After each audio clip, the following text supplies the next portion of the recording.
Swayam Prabha. Digital India. Educated India.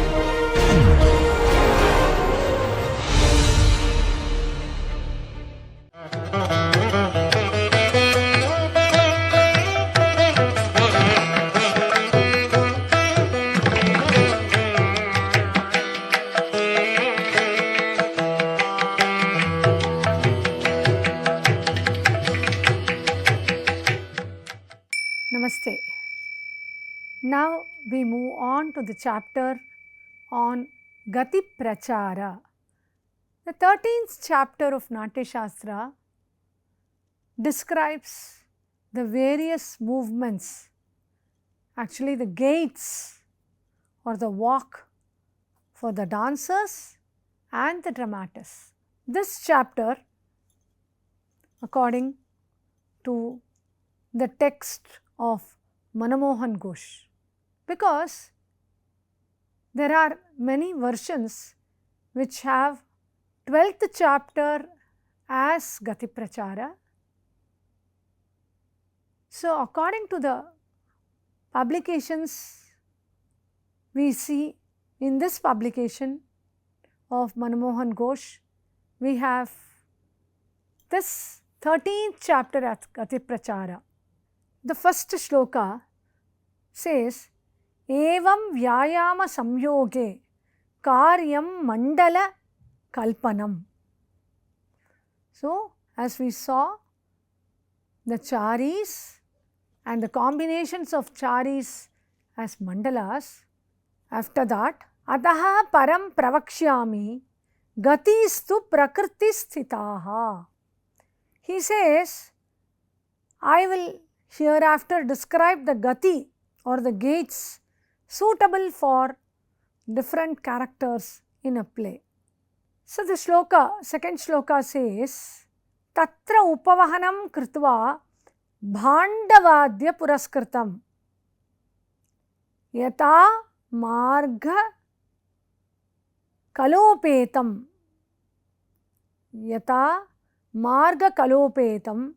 Prakritinam Praveshanam. So, after this Upavahana, which is the overture with the drums and other musical instruments, which has been performed by observing suitable Kala and Marga, the Tala based elements, the Dhruvas are to be sung, and at the entrance, the person who is entering the stage should commence his movement, and having commenced and the curtain has been drawn away, and the actor who are to develop the sentiments in the various parts of the play should enter the stage. So, he says, Dhruvayam Samprayuktayam Phate Chaiva Apakarshite Karyaha Praveshaha Patranam Nanartha Rasa Sambhavaha. So, the character introduces the rasa to the audience. So, Nanartha Rasa Sambhavaha Patra, the character, he has to enter the stage after the preliminaries or even the pre-preliminaries, such as the instrumentation is over. The Dhruvas are to be sung. Dhruvas are the songs, musical elements sung, and the character enters. So, from that time onwards, the character establishes his character through his gait, the gati. Then the posture for superior and middling characters. Sanam tu Vaishnavam Kritva Hi Uttame Madhyame Yatha. So, the character, Uttama and Madhyama characters should possess the Sanam in Vaishnava. We have seen the Sanam in earlier Chari chapter. Samunnatam Samam Chaiva Chaturashram Urastatha. So, there should be a Samunnatam, raised body, raised chest, and Sama position, and Chaturashra to be followed by the character. Then he gives each and every element of how the body should be.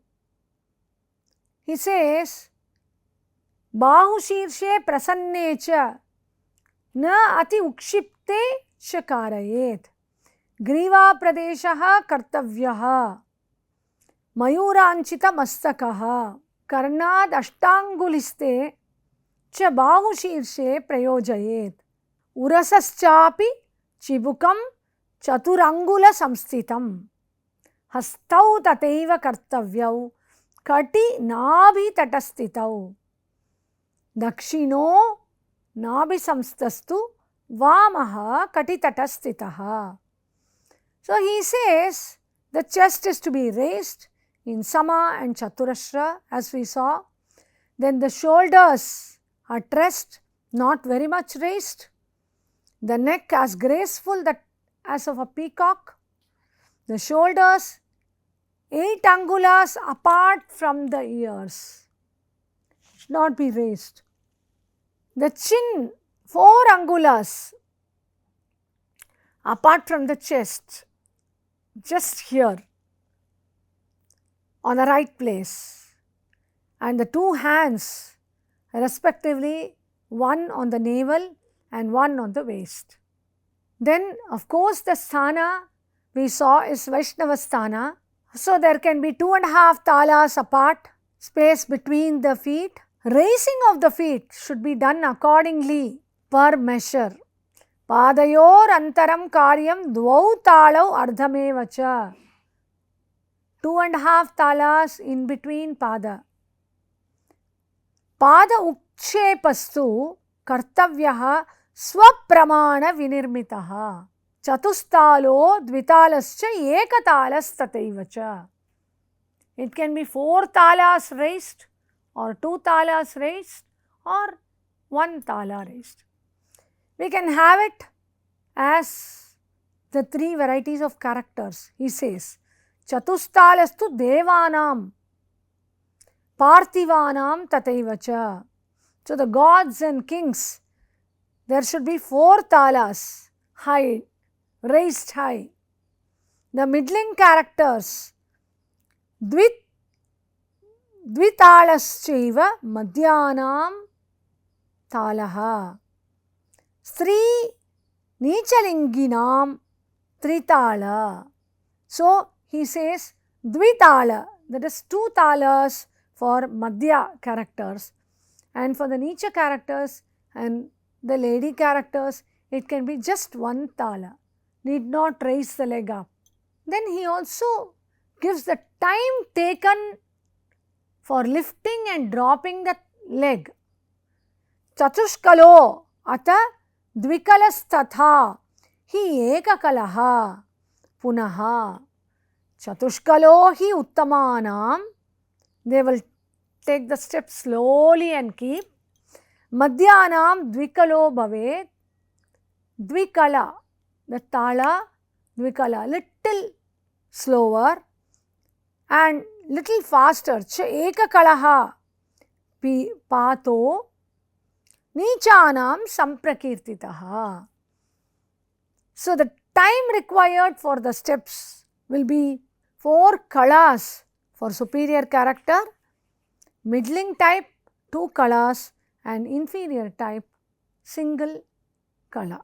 So he also gives the gati, the gait, the laya for these gatis. Sitam madhyam dhrutam chaiva samavekshya layatrayam. The laya is again of 3 times, which is slow, sitam, madhya, mediocre, and dhrutam, fast. Yatha prakriti natyajno gatim eva prayojayet. In a particular gati, according to the character, the gait should be followed, either slow, medium, or fast tempo. The gati of the superior characters will be very slow, that of the middling characters should have medium tempo, and inferior characters can make it faster. So, according to the three tempos, it should be performed. So, the tempo is given, the time taken is given, and the height to be raised and the length to be moved is given based on Uttama, Madhyama and Adhama characters.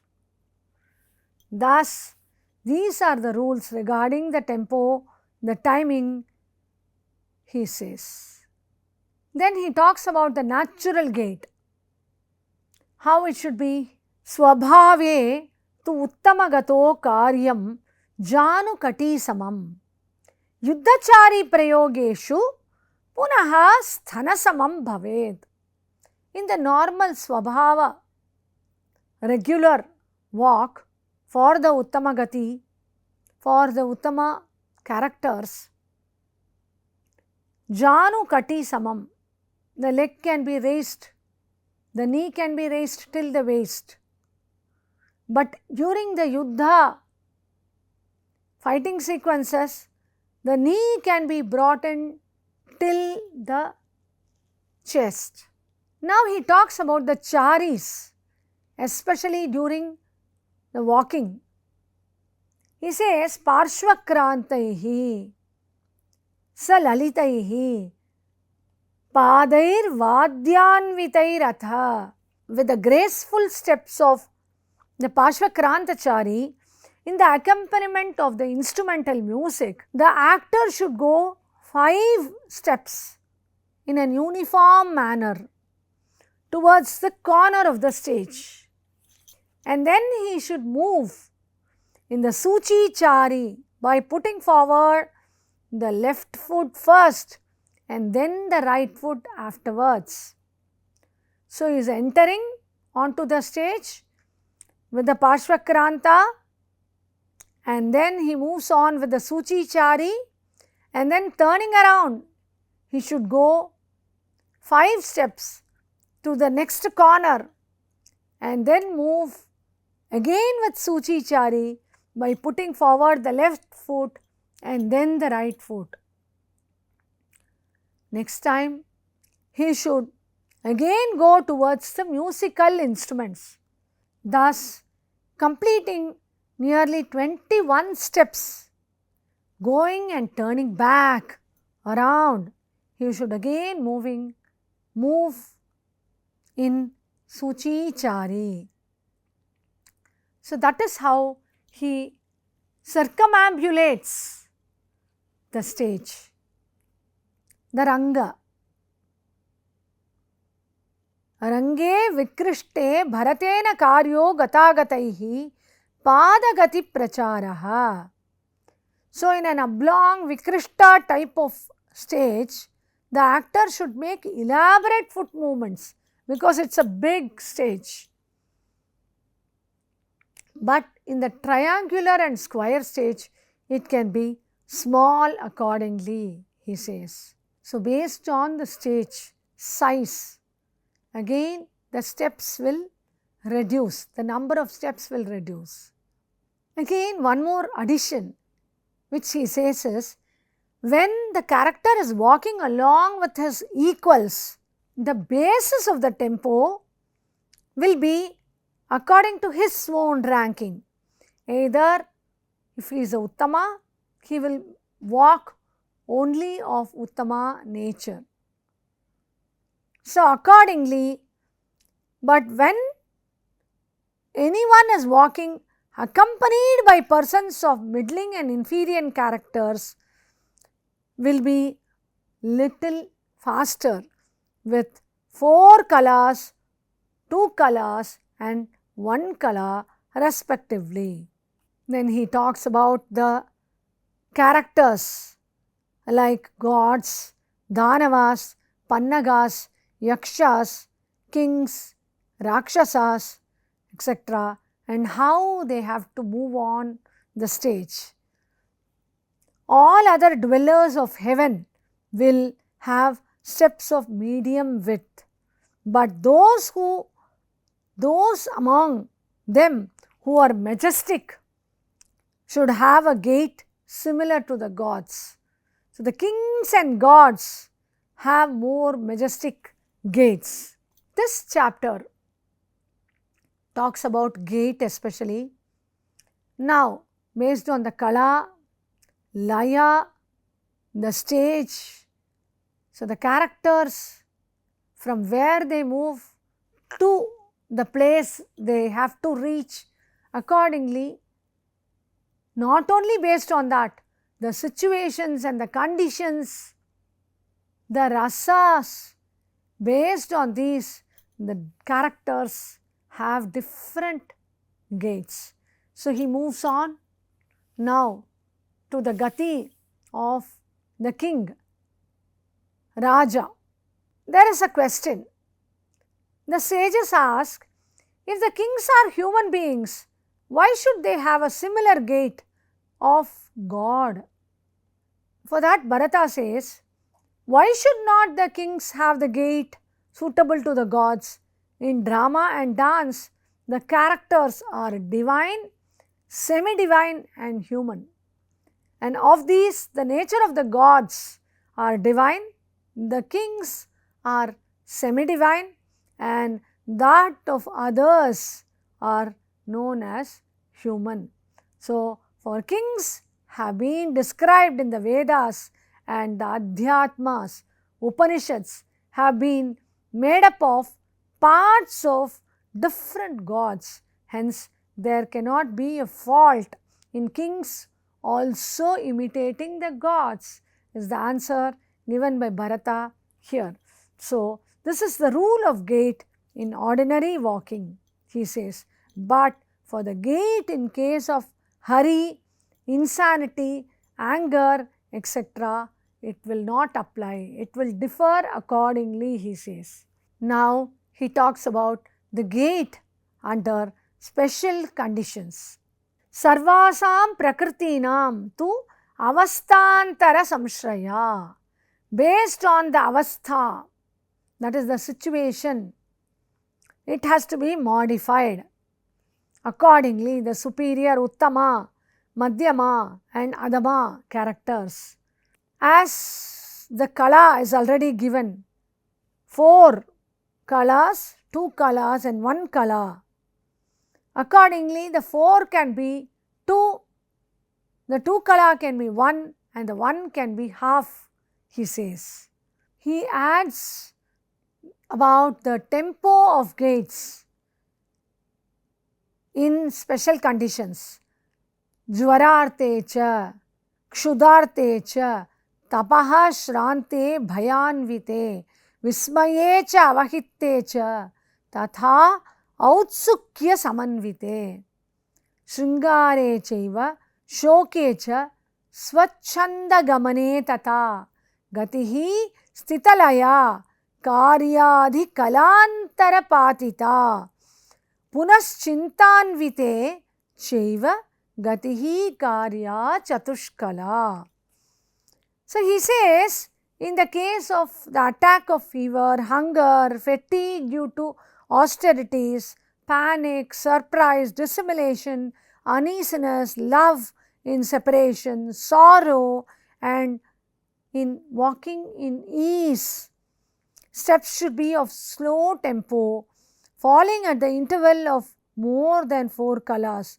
But in case of anxiety, the gait should be of 4 kalas duration, he says. Then he adds, in case of concealed love, panic, fear, agitation, joy, hurried action, hearing of unwelcome news, insult, sight of portentous objects, of urgent work, search for enemies, pursuit of an offender, and pursuit of a ferocious animal, the wise actor should have gait with steps of 2 kalas. So, it should be little faster. Then he moves on to explain the gait in the erotic sentiment. gatihi shringarini karya swastha kamita sambhava. Gait in love to be very graceful. The lover should enter the stage with the female messenger showing the way. We have an important respect for the dhuti here in Natya Shastra. The actor should act his part by means of sucha. We have seen about the sucha, ankura and all. He should use pleasant perfumes and be dressed with lovely garments, ornaments, garlands of various sweet smelling flowers.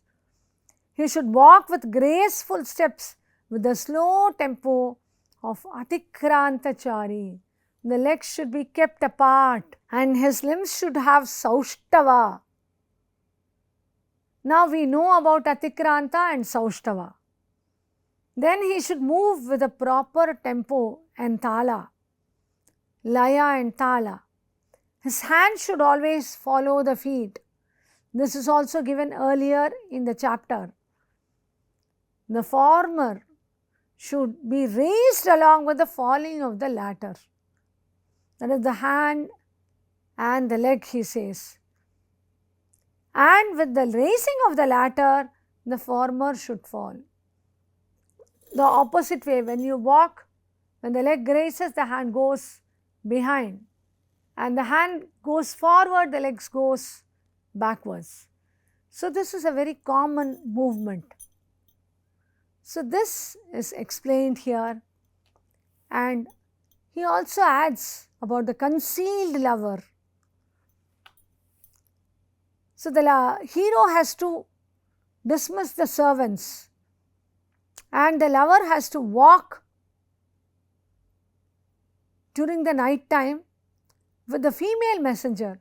The female messenger is the Naika's Saki. He is to put out the lamp and he is to be dressed in simple clothes suited to the time and is not to wear too many ornaments.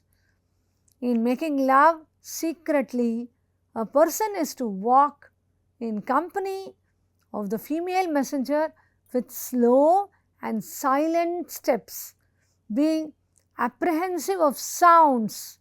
He is to uneasy and he is to feel little uneasy and to look constantly around if somebody is there and to tremble his body and to have a faltering gait.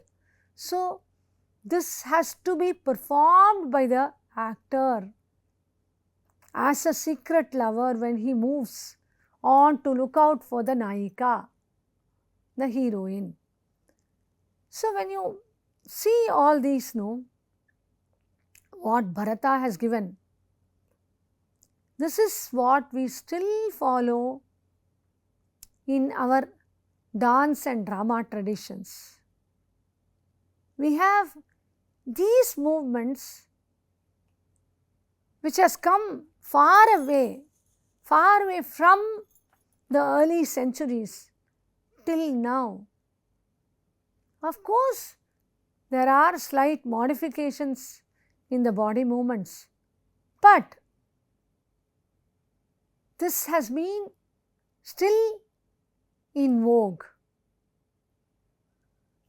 So that is given here, and then he moves on to gait in terrible sentiment. Rase raudre tu vakshyami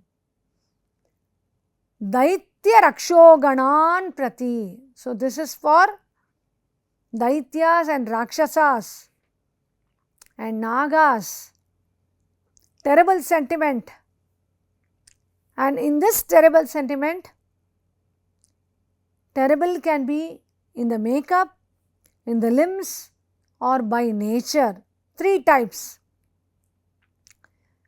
If it is the terrible in the makeup, body dripping in blood, mouth moistened with it and having pieces of flesh in the hands. An example of the terrible in limb, that is Anga. The three are Nepatya Raudra, Anga Raudra and Swabhava Raudra. We have seen this already in Rasa chapter. In Anga, he has to be very tall, gigantic, physical frame, many heads, holding many weapons, various kinds of weapons, etc.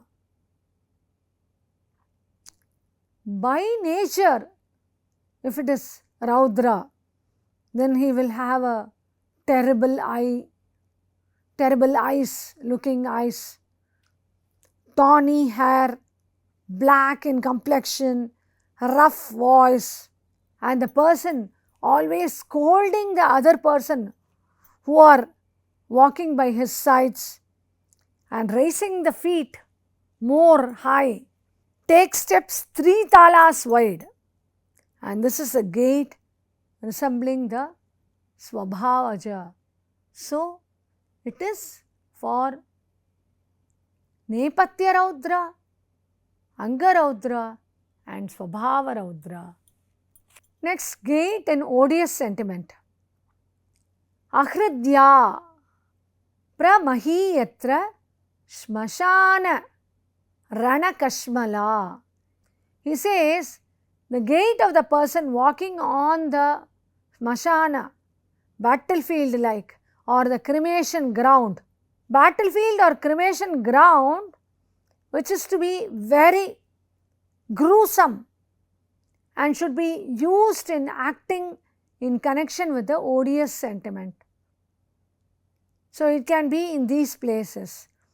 The feet should move faster and with slipping, jumping and dropping, like in Edaka Kridita Chari, where you just put your toes on the floor. You are not placing the whole feet on the floor. Sometimes quick succession or sometimes wide apart, and also the hands following this. This will be the gait in odious sentiment, that is Bibhatse Gati. In Bibhatsa, the Gati will be like this, he says. Then gait in heroic sentiment. Atha Veere Prakartavya Pada Vikshepa Samyuta. So, the Pada in the heroic sentiment should have the Vikshepas, the stretches, throwing of the limbs. How? Swift brandishing of arms and feet. In case of mental excitement, Gati should be of proper Kala and Tala in the Parshvakranta, Avidya and Suchi Charis, he says. So, this is for Veera sentiment, that is the Veera Gati. Then comes the Gati for marvelous sentiment, and also the comic sentiment. Uttamanam ayam prayaha prokto gati parikramaha. He says in Vismaya, Vismaye chaiva harshe cha vikshipta padavikrama. So, these are the gait prescribed generally for superior characters, middling and inferior characters. In their astonishment and joy, they are to take agitated steps, and in their laughter too, they are to take this and similar other foot movements. So, it has to be in Adbhuta and Hasya. Accordingly, Uttama, Madhyama and Adama. Vikshipta pada vikrama. It should be more stretched. Next is gati in pathetic sentiment. Punascha karune karya gatihi sthira padairata. He says gait in the pathetic sentiment should be in slow tempo. It should be connected with eyes full of tears, drooping limbs, arms thrown up and down, and loud weeping. And in the case of recent calamity, one is to walk as well as with adhyardika chari. So, adhyardika, where the gait is stumbled 1.5 talas apart, and here the gait is also to be used in the case of women and Nicha Patra for pathetic sentiment. In connection to the pathetic sentiment, he says the superior characters should be patient, tearful, heaving deep sighs and looking upwards, and their gait in conformity with these conditions should not be regular, like with Saushtava. So, he says the gait in conformity with these conditions should not be as regular. It should be without Saushtava, he says. The middling characters should also have the gaits according to the rules. In case of the death of their beloved persons or relatives, they are to bend down in dejection. Here, we should not say that they are Uttama characters, they are Madhyama characters. They should have a stiff back, not like that. In the Shoka, they will be bending down. Also, their walk will be very slow, not raised feet. The feet will not be raised much as they are in Shoka. When violently struck, the shoulder should recede and be protected by the arms, and the entire body is to be made unsteady and walking with short steps, he says. So, these are the characteristics of the Shoka Gati. And for the Nicha Patra and the women, when they are attacked with cold or overtaken with torrential shower, they have to draw their limbs together, to shiver greatly, and to put their 2 hands on the breast and to bend down their body, and their teeth are to clatter and the lips are to throb and the chin has to quiver, and in representing an attack, the gait should be very slow. This is the condition added along with the Shoka Gati. Shitena cha, he says, during Shita, cold conditions, and during the Shoka, these women should act thus, he says. So, these are all the different conditions, rasas, which are to be taken care of by the actor and especially the director also.